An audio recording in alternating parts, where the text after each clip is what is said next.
El comité de programación supone el punto de encuentro de todas las entidades que están colaborando en la organización del Día de la Persona Emprendedora del año 2014.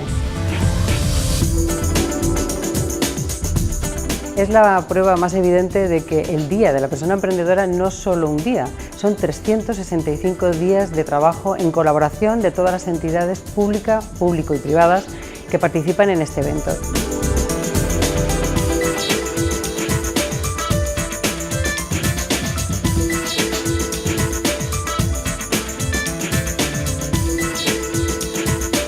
La impresión es muy positiva porque necesitamos este tipo de encuentros, porque cada uno vamos trabajando por nuestra parte y tener momentos de encuentro para conocernos, reforzarnos y ver qué posibilidades tenemos de hacer sinergias entre las distintas actividades es muy interesante. El cambio que ha habido este año, que viene ya reflejado en el lema, que es Focus Business, es una demostración de que se quiere cambiar el enfoque del Día de la Persona Emprendedora, por otro que sea mucho más centrado en el negocio, en la pyme,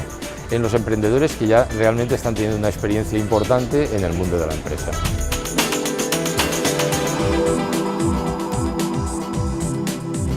Te da una visión muy amplia de la cantidad de la colaboración público-privada que hay en la Comunidad Valenciana,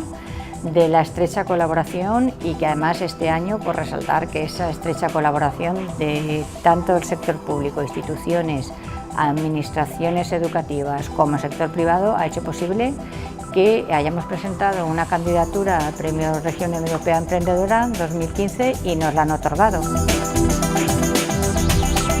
Creo que ha sido una reunión donde hemos avanzado bastante en cuanto a participación, en cuanto a la posibilidad de con tiempo planificar y proponer cosas conjuntamente. Creo que eso es bueno para la marcha de este acto tan importante y quiero felicitar a Libaste por esta actividad que nos permite reunirnos, hablar, conversar, reflexionar y analizar y por tanto programar con mayores visiones.